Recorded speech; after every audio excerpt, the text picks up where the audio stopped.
Alléluia. Bienvenue dans votre émission intitulée Libre et affranchi. Aujourd'hui, nous allons partager sur le sujet de la croyance et plus précisément sur le athéisme, sur les athées et pourquoi y a-t-il autant d'athées? Pourquoi y a-t-il autant d'athées? Pour parler de l'athéisme, il faut d'abord commencer par le définir. C'est ce que nous allons faire. D'après le site officiel de l'athéisme, voici comment les athées se définissent eux-mêmes. L'athéisme consiste à ne pas croire aux dieux ni à leur existence. C'est l'absence de croyance en eux. Ceux qui se considèrent comme athées préfèrent mettre l'accent sur leur absence de croyance plutôt que sur leur refus de croire. Ils considèrent l'athéisme comme intellectuellement supérieur à la foi en Dieu. Cette définition est cependant en parfaite contradiction avec la vision biblique du monde, selon laquelle le fou dit dans son cœur « Il n'y a pas de Dieu ». Psaume 14 au verset 1, Psaume 53 au verset 1 aussi. Puisque les athées s'accordent avec les croyants pour dire que tous les hommes sont libres de leurs pensées et croyances. Au fin de cet article, nous définirons l'athéisme comme le choix de ne pas croire en un être suprême à qui l'humanité doit rendre des comptes. Les statistiques montrent que l'athéisme connaît une forte croissance dans les pays ayant subi une forte influence chrétienne au fil des siècles. Si certains de ses partisans n'ont pas reçu d'éducation religieuse, de plus en plus d'entre eux ont été élevés dans une forme ou une autre foi familiale. Chaque fois qu'une personnalité chrétienne connue renonce à sa foi, on se demande pourquoi.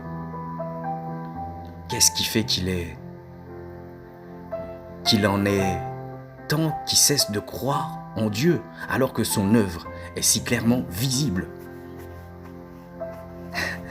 Moi-même, je suis un témoignage vivant de la main de Dieu sur ma vie, moi qui appartenais au monde, qui avait rejeté la foi. Vous pouvez vérifier dans Psaume 19 au verset 1. Le psaume 97 au verset 6 aussi. Romains 1 au verset 20.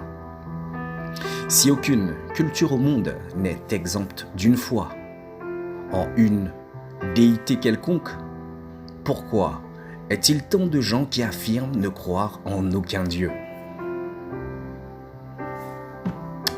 On peut se définir comme athée pour plusieurs raisons.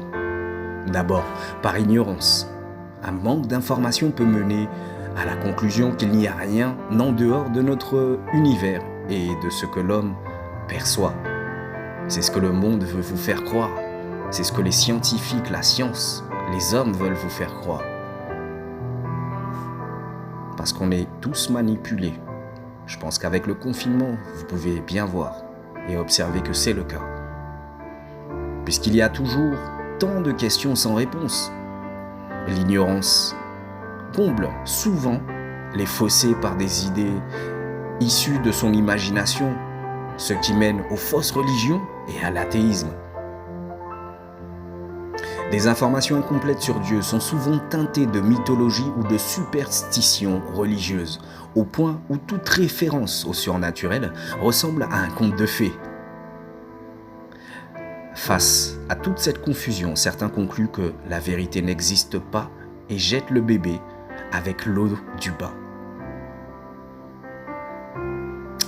D'autres deviennent athées par désillusion à cause de mauvaises expériences, comme une prière non exaucée ou l'hypocrisie de ceux qui se disent croyants. Cette réaction est souvent due à la douleur et à la colère. Ces personnes pensent que si Dieu existait réellement, il leur serait toujours possible de comprendre ses agissements. Comme il ne leur a pas donné ce qu'ils voulaient, ils en concluent qu'il n'existe pas. ou encore des notions difficiles à comprendre comme l'enfer, les ethnocides relatés par l'Ancien Testament ou l'éternité leur donnent l'impression que la Bible ne peut être véridique. La désillusion les pousse à trouver le réconfort dans le monde visible plutôt qu'en une divinité invisible.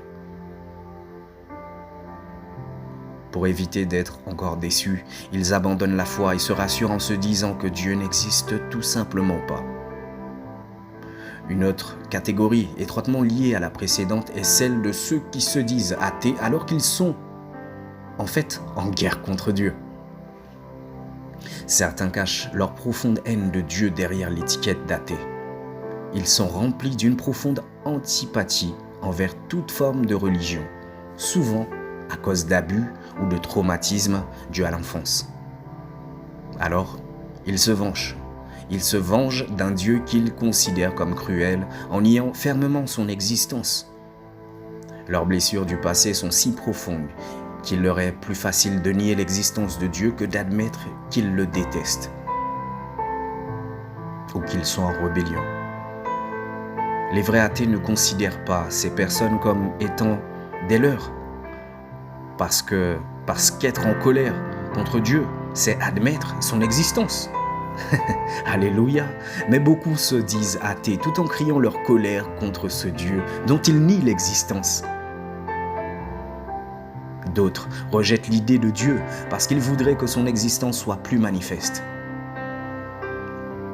Quand on a demandé au célèbre athée Richard Dawkins ce qu'il dirait s'il se retrouvait face à Dieu après sa mort, il a répondu « Je lui demanderai pourquoi il s'est tellement caché. » Beaucoup de personnes sont rébutées par le fait que Dieu est esprit, invisible et accessible uniquement par la foi. Hébreux 11 au verset 6, Jérémie 29 au verset 13. Ils se disent que le Créateur de l'univers leur doit des preuves de son existence, encore plus convaincantes que celles qu'il leur a déjà abondamment données. Psaume 19 au verset 1, Psaume 102 au verset 25, Romains 1 au verset 20. Jésus a déjà fait face à cet état d'esprit pendant son ministère terrestre. En Marc 8, alors qu'il venait de nourrir 4000 personnes avec 7 pains et quelques petits poissons, l'élite intellectuelle de son époque est venue le solliciter pour qu'il opère un signe à même d'authentifier sa messianité. Verset 11. Il a également illustré la dureté du cœur de ces personnes dans sa parabole de l'homme riche en enfer, qui voulait avertir ses frères de ceux qui les attendaient après la mort. Luc 16, versets 19 à 31. Et à Abraham, qui a répondu du haut du ciel. S'ils n'écoutaient pas Moïse et les prophètes, ils ne se laisseront pas persuader, même si quelqu'un ressuscite. Luc 16, au verset 31. L'explication la plus probable de la progression continuelle de l'athéisme n'a pas changé depuis le Jardin d'Éden. Genèse 3, verset 6, Romains 3, verset 23. L'essence même du péché est notre volonté d'autodétermination. Nier l'existence d'un créateur permet aux athées de faire ce qui leur plaît, sans se soucier du jugement à venir ni des conséquences éternelles de leurs actes. Matthieu 12 au verset 36, Romains 14 au verset 12, 1 Pierre 4 au verset 5, Hébreux 4 au verset 13. Au cours du XXe siècle, le culte de soi est devenu de plus en plus acceptable. L'athéisme séduit une génération élevée avec la théorie de l'évolution et le relativisme moral. Jean 3, verset 19, dit « La lumière est venue dans le monde et les hommes ont préféré les ténèbres à la lumière parce que leur manière d'agir était mauvaise. » Si l'homme est un être autocréé, autodéterminé et égocentré, alors il ne doit se soumettre à aucune loi ni moralité.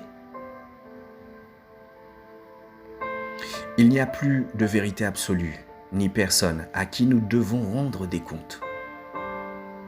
Cet état d'esprit permet aux athées de se concentrer sur la recherche du plaisir dans la vie présente. Tant que des scientifiques, professeurs et philosophes présenteront leur vision du monde athée comme sagesse et vérité, d'autres continueront d'y adhérer. Car la notion d'autodétermination plaît à notre nature rebelle. Cette attitude n'est pas nouvelle, mais l'évolution des mœurs la répand plus acceptable.